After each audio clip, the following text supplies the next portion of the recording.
నెల్లూరు ఒకప్పుడు వైసీపీకి చాలా ప్రత్యేకమైన జిల్లా. 2019 ఎన్నికల్లో క్లీన్ స్వీప్ చేసిన ఫ్యాన్ పార్టీ 2024లో ఒక్క సీట్ కూడా గెలవలేకపోయింది. అలాంటి జిల్లాలో ఇప్పుడు వైసీపీ ఉనికి కూడా ప్రశ్నార్థకంగా మారుతుందా అంటే అవును అనే సమాధానం వినిపిస్తోంది. కీలక నేతల్లో కొందరు జంపింగ్ జపాంగ్ అనటం, మరికొందరు మౌనంగా ఉండిపోవటంతో వైసీపీ భవిష్యత్తు ఏంటా అనే చర్చ నడుస్తోంది. అసలు నెల్లూరులో ఏం జరుగుతోంది? ఫ్యాన్ పార్టీకి ఎందుకీ పరిస్థితి?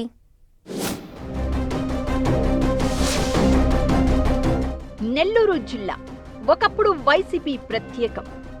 2024 ఎన్నికల్లో ఒక్క సీటు గెలవని వైసీపీ. 2024 ఓటమితో జిల్లా వైసీపీ పరిస్థితి దారుణం. పార్టీ కార్యక్రమాల్లో యాక్టివ్గా కనిపించని నేతలు, గ్రౌండ్ లెవెల్లో కనిపించని కార్యకర్తల హడావుడి. నెల్లూరులో వైసీపీ పని ఇక అయిపోయినట్లేనా? ఒకప్పుడు నెల్లూరు రాజకీయాల్లో వైసీపీకి ప్రత్యేకమైన గుర్తింపుండేది.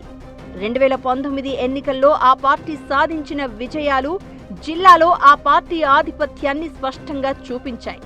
అప్పట్లో అన్ని అసెంబ్లీ, పార్లమెంటు స్థానాల్లోనూ ఘన విజయం సాధించి క్లీన్ స్వీప్ చేసింది. అయితే కాలం మారింది. 5 ఏళ్ల వ్యవధిలోనే పరిస్థితులు పూర్తిగా తారుమారు అయ్యాయి. 2024 ఎన్నికల నాటికి నెల్లూరు జిల్లాలో వైసీపీ ఖాతా తెరవలేకపోయింది. పార్టీ తరపున బరిలో దిగిన అభ్యర్థుల్లో ఒక్కరు కూడా గెలుపు రుచి చూడలేకపోయారు. వైసీపీని వీడి బయటకు వచ్చిన కీలక నేతలు టీడీపీ తరపున పోటీ చేసి విజయాలు సాధించడం రాజకీయంగా పెద్ద చర్చకు దారితీసింది. వేమిరెడ్డి ప్రభాకర్ రెడ్డి దంపతులు, ఆనం రామనారాయణ రెడ్డి, కోటంరెడ్డి శ్రీధర్ రెడ్డి లాంటి నాయకులు విజయం సాధించడంతో జిల్లాలో రాజకీయ సమీకరణాలు పూర్తిగా మారిపోయాయి. ఇది వైసీపీకి పెద్ద ఎదురు దెబ్బగా మారింది. కూటమి ప్రభుత్వం అధికారంలోకి వచ్చిన తర్వాత నెల్లూరు జిల్లా రాజకీయాలు రోజుకో కొత్త మలుపు తీసుకుంటున్నాయి. ఈ పరిణామాల ప్రభావం స్థానిక స్థాయిలో మరింత స్పష్టంగా కనిపించింది. వైసీపీకి బలంగా నిలిచిన నేతలు, కార్యకర్తలు ఒక్కొక్కరుగా పార్టీని వీడడం మొదలుపెట్టారు. నెల్లూరు నగర వైసీపీ అధ్యక్షుడిగా ఉన్న బొప్పల శ్రీనివాస్ యాదవ్ పార్టీకి గుడ్ బై చెప్పడం కీలక పరిణామంగా మారింది. ఆయనతో పాటు నగరంలోని పలు డివిజన్లకు చెందిన కార్పొరేటర్లు కూడా వైసీపీని విడిచిపెట్టారు. వీరంతా ఒకప్పుడు మాజీ ఎమ్మెల్యే అనిల్ వర్గానికి చెందిన వారిగా గుర్తింపు పొందినవారే. అధికారంలో ఉన్నంతకాలం బలంగా కనిపించిన పార్టీ అధికారాన్ని కోల్పోయిన తర్వాత వేగంగా క్షీణించడం మొదలైంది. టీడీపీలోకి నేతలు క్యూ కట్టడంతో వైసీపీ ఉనికే ప్రశ్నార్థకంగా మారింది. అధికారం కోల్పోయేసరికి మెజారిటీ నేతలు పార్టీని వీడి సైకిల్ ఎక్కేయడంతో వైసీపీ హవా ఎక్కడా కనిపించడం లేదు. జెండా మోసే నాయకులు కానీ, కార్యకర్తలు కానీ కనిపించడం లేదు.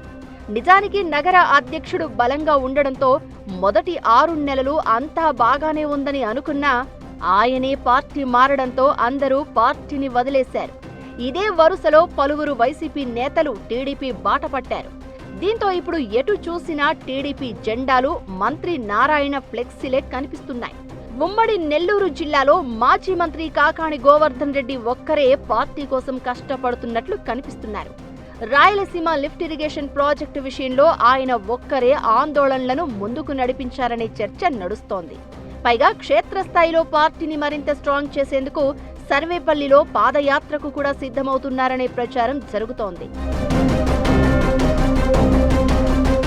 కాకాణి మినహా వైసీపీలో మరే నాయకుడు పెద్దగా యాక్టివ్గా కనిపించడం లేదు. దీంతో నెల్లూరులో వైసీపీ పరిస్థితి ఇప్పుడు దారుణంగా మారిందనే అభిప్రాయాలు వినిపిస్తున్నాయి. కేసులకు భయపడుతున్న వాళ్లు కొందరు, పార్టీ పరిస్థితి బాగోలేదని ఫిక్స్ అయి ఇంటికే పరిమితం అయిన వాళ్లు మరికొందరు. ఇలా గ్రౌండ్ లెవెల్లో కార్యకర్తల హడావుడి కూడా కనిపించడం లేదు. దీంతో నెల్లూరులో వైసీపీ పరిస్థితి దయనీయంగా ఉందని రాజకీయ వర్గాలు చెప్తున్నాయి. ఇలాంటి పరిస్థితుల్లో పార్టీని ఎవరు కాపాడుకుంటారు అనేది ప్రశ్నగా మారింది.